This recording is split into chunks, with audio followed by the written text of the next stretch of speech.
हो, जब तक तुम शुद्ध नहीं हो जाते तब तक तुम्हें समाज स्वीकार नहीं करेगा। हम खिलाएंगे वो खाओगे, हम पिलाएंगे वो पियोगे, उसके घर में बेचारे के चूल्हा भी जलेगा। पातक लग गया है तुमको, इस पातक को तब छुड़ाओगे जब हम छुड़ाएंगे तब छूटेगा, नहीं तो नहीं छूटेगा। ये नियम है सबके यहाँ। तो क्या होता है, जब तक शुद्धि संस्कार नहीं हो जाता तब तक समाज के लोग ही उनका भरण पोषण करते हैं। तुमने पिंड को खत्म किया है, तुमको पातक लगा। शुद्धि संस्कार के बाद भी लोग उनके पास जाकर बैठते हैं, समझाते हैं, बुझाते हैं, अपने में मिलाने के लिए एक दूसरा तरीका बताते हैं कि 12-13 दिन के बाद आप इनका त्रयोदशी संस्कार करोगे, मतलब 13वें दिन होता है, इनका संस्कार करोगे।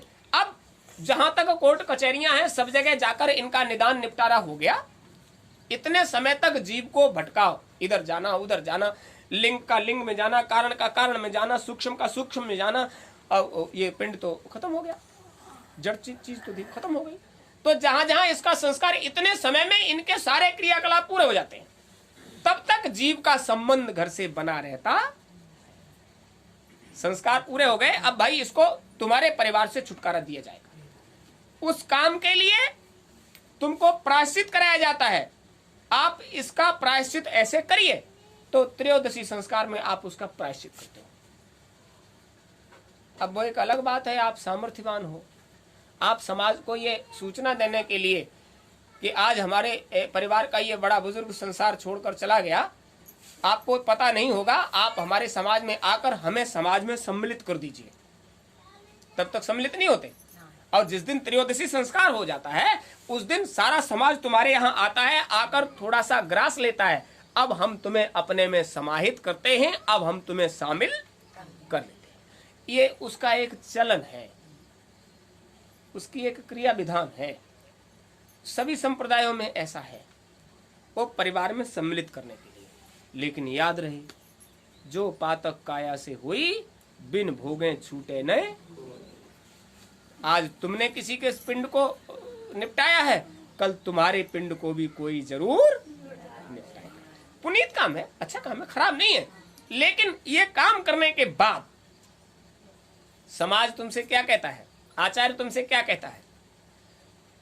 तुमने अपने हाथ से इस पिंड को विसर्जित किया, आज हम तुम्हें सम्मिलित तो कर लेते हैं, लेकिन समय समय पर इस जीवात्मा के लिए, इस शरीरधारी के लिए आपको कुछ न कुछ करना पड़ेगा। तो क्या हो गया, एक वर्ष भर के भीतर फिर कोई संस्कार करते हैं, यानी हमने अभी तक उन्हें भुलाया नहीं है।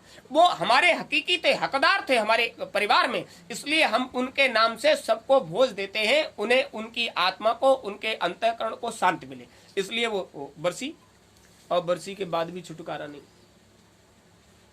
हर पितर पक्ष में उनके नाम का किसी को बुलाकर भोजन कराना, ये सब क्या है? क्या वो खाने आते हैं? खाने नहीं आते।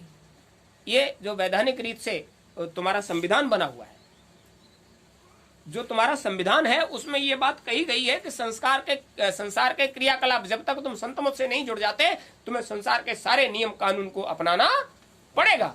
तो देखिए, गुरु महाराज ने कहा, केवल जीव को फंसाए रखने के लिए, केवल जीव का संसार से संबंध बनाए रखने के लिए उन्होंने कितना किया? 4000 ज्ञान कांड, 16,000 उपासना कांड और 80,000 कर्म कांड। किसी भी तरह से यह जीव इसके बाहर नहीं निकलना चाहिए। बाबा जाने कब शरीर छोड़ गए होंगे, नातियों ने उनको सकल सूरत से शायद देखा भी नहीं होगा। अम्मा से पूछते हैं आज किन का श्राद्ध है, अम्मा बताती हैं तुम्हारे बाबा का, कैसे थे? और जब नाती ने देखा ही नहीं है, वो कहीं जाकर फिर नाती वाले हो गए होंगे, लेकिन आज भी उनका श्राद्ध पीछा नहीं छोड़ता। ये सब क्या है? ये कर्म कांड है। और संसार में जब तक आप इस चीज के बाहर नहीं निकलोगे, अब निकलोगे कब? ये लोकमत है। जब तक लोकमत को आप अच्छी तरह से समझ नहीं लेते, तब तक संत मत की तरफ तुम्हारा अंतःकरण जुड़ने वाला नहीं है। तब तक यही बात जहन में भरी रहेगी, जो पातक काया से होई, बिन भोगे छूटे न। ये बात नहीं समाएगी। मंत्र महामणि विषय ब्याल के, मेटत कठिन कुअंक भाल। संत मत से जुड़ जाओगे तो किस्मत के बुरे अंक भी मिट जाएंगे, और लोक मत में जुड़े रहोगे तो भैया जो पातक होगा उसे तुम्हें भुगतना। कुछ भी कर लीजिए, वो तो उसका निपटारा तो तभी होगा जब तुम भुक्तभोगी हो जाओगे, उसको भोग लोगे। मालिक क्या कहते हैं? मालिक का कहना है जब तुम हमारी चरण शरण हो गए हो तो तुम्हारी जिम्मेदारी हमारी जिम्मेदारी। जो तुम करना चाहते हो वो तुम करो। अगर गुरुभक्त हो तो केवल वाणी वचन की सेवा ही भक्ति है। गुरु महाराज ने जो कहा है वो करो। ये थोड़े कि घर बार छोड़ दिया, कपड़े रंग लिए, जंगल में निकल गए, समाधियां लगा ली, परिवार भूखों भटक रहा है और तुम समाधि लगा रहे हो। नहीं नहीं, गुरु महाराज ने कहा गृहस्थी में रहो, नौकरी दुकान दफ्तर खेती बाड़ी सब कुछ करो, कौन रोकता है? उसी में अभी क्या कहा था नारद जी से कि तुमको छोटा सा काम दिया और तुमने हमें भुला दिया।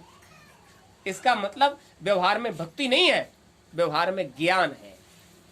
ज्ञान है कि कह दिया है बूंद बाहर न निकल जाए।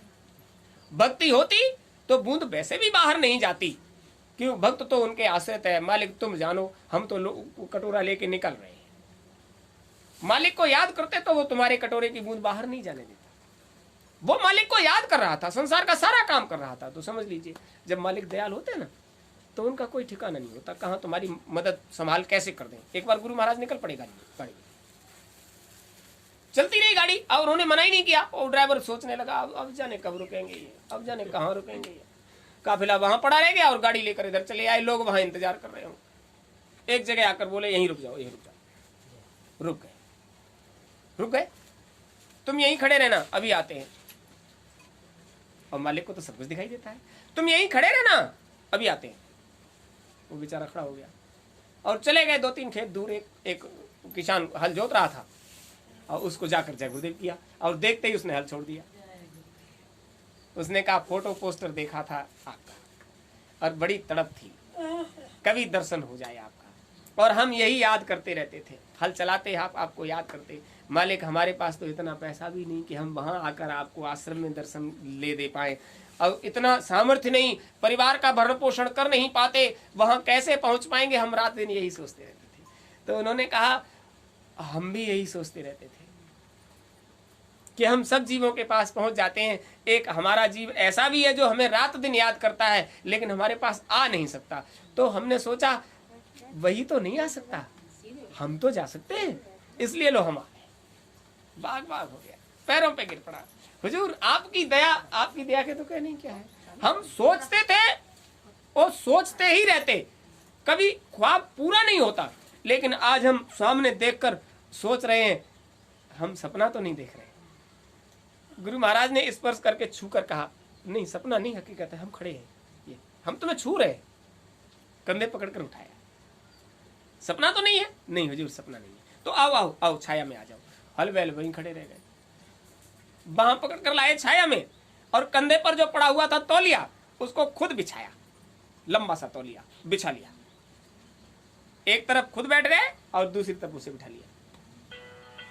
बोले खूब दर्शन करेंगे आपका, आपको बड़ी तड़प थी हमसे मिलने। बोले हुजूर आज हमारे भाग्य उदय हो गए, आपका दर्शन हमको मिला है। बोले नहीं हमारे भी भाग्य उदय हो गए, हम किसी भक्त के पास चलकर गए। देखिए हमें हमारे गुरु महाराज ने सेवादार बनाया है, आपकी सेवा करने का हमको अवसर मिला, हम आज वास्तव में संतुष्ट हुए। अब वो ड्राइवर साहब वहां सोच रहे थे पता नहीं क्या करने लग गए वहां पेड़ के नीचे। अब उनको क्या मालूम। अरे मालिक को तुम याद करो। देखो सभी प्रेमियों से कहते हैं नए पुराने, तुम याद करते रहो, उनको याद करते रहो। समय आने पर वो तुम्हारी संभाल करने के लिए जब तुम याद करोगे तो वो हाजिर। वहां काफिले में किसी को पता भी नहीं कि गुरु महाराज कहाँ हैं, यहाँ मौज हो रही है उस भक्त की, बिठा लिया, सत्संग सुनाया, पूरी बात बताई। देखो दुनिया में ये मनुष्य का शरीर हम आप सबको इसलिए मिला है, इसलिए नहीं मिला है किसी में खपा दे, इसलिए मिला है बड़े भाग मानुष तन पावा, सुर दुर्लभ सदग्रंथन गावा, बड़े भाग से मिला है। और जब ये मिल गया है तो साधन धाम मोक्ष कर द्वारा, ये साधना का धाम है। केवल इसी मनुष्य के शरीर में बैठकर आप साधन भजन कर सकते हो। संसार में कोई दूसरा शरीर नहीं बना जिसमें बैठकर साधना की जा सके। कोई दूसरा शरीर नहीं।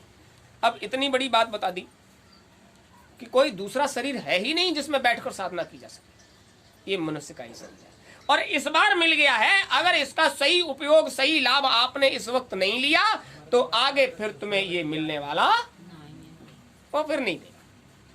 उसकी मौज हो गई। उसने कहा हुजूर अब तो बूढ़ा हो गया हूं और साधना पूरी नहीं हुई। तो उन्होंने कहा बच्चा यही विशेष बात है। इस रास्ते पर चलने वाले को एक बढ़िया बात यह है कि आप साधन भजन में संतमत में पड़ गए, लोकमत को जानकर, जानकार हो लोकमत में ये सब होता है, और संतमत से जुड़ गए तो तुम्हारा मत ऐसा है, तुम्हारी बुद्धि ऐसी है जो अपने उद्धार के लिए लालायित हो गई। हमारा उद्धार हो जाए, ये बार बार हमें नरकों चौरासियों में नहीं जाना पड़े। संतमत का क्या मतलब है? हमें समझ में आ गया कि मनुष्य का शरीर किराए का मकान एक दिन हमसे छीन लिया जाएगा। तो जब तक ये हमारे पास है तब तक बार बार उस माँ के गर्भ में नरक में पलने का अवसर हमको न मिले। हम एक ही बार में निपटारा करके अपने घर पहुंच जाएं जहां कोई दुख तकलीफ परेशानी होती ही नहीं है। हम ऐसी जगह पहुंच जाएं जहां संकट का कोई नाम ही नहीं है, जहां न दिन है न रात है, न दुख है न तकलीफ है, न अंधकार है न परेशानियां हैं, न ईर्ष्या है न द्वेष है, सब कुछ सरल है। जब मन में ये बात आ जाएगी तो जब भी चैतन्य होगा आपका अंतःकरण तो परमात्मा को याद करेगा। अभी चैतन्य होता है तब क्या याद करता है? अभी ये काम पड़ा है, अभी वो काम पड़ा है। चैतन्य हो गया संसार में और अंतर में चैतन्य नहीं हो पाए तो मालिक ने मना नहीं किया। शरीर के पालन पोषण के लिए ये भी जरूरी है। इसके साथ अब बिठाकर समझाया, तौलिया पर दोनों लोग बैठे, फिर उससे कहा अब हम तुम्हें दे रहे नामदान। इस काम के लिए राजे महाराजाओं ने रजवाड़े त्याग दिए कि हमें हमारे घर जाने का रास्ता मिल जाए, और उन्हें नहीं मिल पाया। जो भी भक्त अपने गुरु के लिए समर्पित होता है कहीं भी हो, उस पर सारी दुनिया की नियामतें बख्शीश हो जाती हैं। संसार की सारी दौलत दे दो फिर भी ये रास्ता बाजार से खरीद कर नहीं ला सकते। ये रास्ता देने वाला तुमको नहीं मिलेगा। हम तुम्हें दे रहे हैं, मेहनत ईमानदारी से खेती बाड़ी का खूब काम करो और समय निकाल कर, जितना समय निकाल सकते हो, सुबह का, शाम का, दिन का, दोपहर का, रात का, जब भी समय निकले आप साधन भजन करते रहना, जुड़े रहना, डोर को पकड़े रहना, तुम्हारा काम हो जाएगा। गुरु महाराज ने नामदान दिया, बड़े अच्छे से सबको खूब खूब समझाया, और वो बेचारे प्रेमी ड्राइवर साहब वहीं बैठे। बहुत देर हो गई, अब जाने कितनी देर में आएंगे। और मालिक को ये भी पता था काफिला चल रहा है तो हमें वहां भी जाकर सम्मिलित होना है, और वो उसको समझा बुझा के आए और बोले अब अवसर मिलेगा तुमको हमारे पास तक आने का। बोले हुजूर दया हो जाएगी तो जरूर। गुरु महाराज ने बड़े मन से कहा था, ऐसे ऐसे बच्चे अब दर्शन करने यहाँ तक आ जाते हैं जिनके पास खाने के लिए वर्ष भर के लिए दाने नहीं हुआ करते थे, आज प्रेम से। और ये कहा कि जो लोग यहाँ नतमस्तक होकर ये बोले हुजूर महाराज हम कुछ नहीं कर सकते, आज वो गाड़ियों से यहाँ दर्शन करने आते हैं, दर्शन देने आते हैं। काफिलों में जब चलते थे, काफिले में जब गुरु महाराज के साथ चल रहे थे तो हमने प्रेमियों से पूछा था कि आप कब से देख रहे हो काफिला? तो कह रहे थे 24-24 घंटे रास्ता बंद ही नहीं होता, जाने कहां से पब्लिक आती है। 24 घंटे लगातार रोड पर गाड़ियां चलती हैं, काफिला बंद ही नहीं होता। कभी दुनिया में इस तरह का काफिले देखे सुने? कभी किसी ने ख्वाब में देखा कि इतने लोग बाबा जी के साथ होकर निकल पड़ेंगे?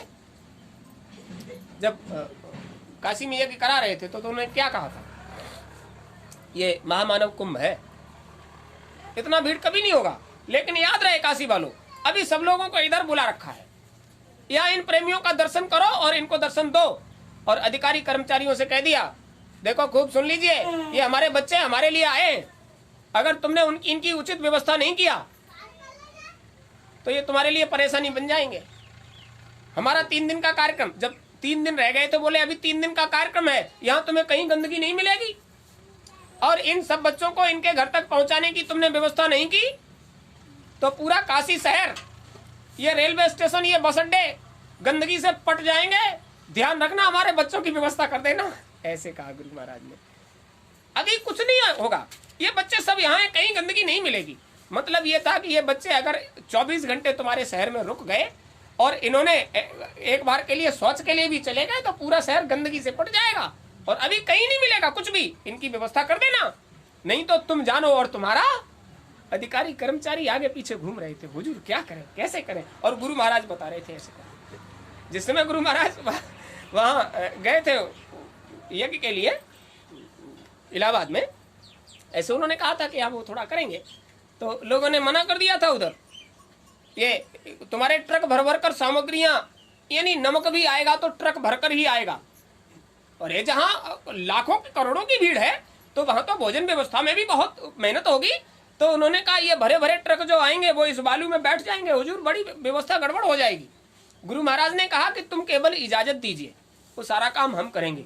और इंजीनियरों से जब बात किया तो 50 किलोमीटर का सड़क बनाने के लिए इंजीनियरों ने जो खर्चा बताया, उन्होंने कहा इतने खर्चे में तो हम ऐसे 10 यज्ञ कर देंगे, इतने खर्चे में तुम सड़क बनाओगे, इतने में तो हम 10 यज्ञ कर देंगे। प्रशासन वालों से कह दिया तुम जाओ, ये हमारा काम है। बच्चों से कह दिया बच्चों ये कटरी में से झाड़ू उखाड़ कर ले आओ और यहाँ इस बालू को अपने हाथ से चौरस करो और इसके ऊपर झाड़ू डालकर उस पर मिट्टी डाल दो और ये गंगा जी की जमुना जी की कांप ले आओ और इसको लाकर इस पर लिपाई कर दो। लोगों ने कहा ऐसे कैसे हो जाएगा, भरे हुए ट्रक आएंगे बालू के ऊपर तो बैठ जाएंगे। नहीं नहीं तुम्हारा काम है, तुम करो। और गुरु महाराज ने 50 किलोमीटर का सड़क वो ऐसे ही बनवा दिया।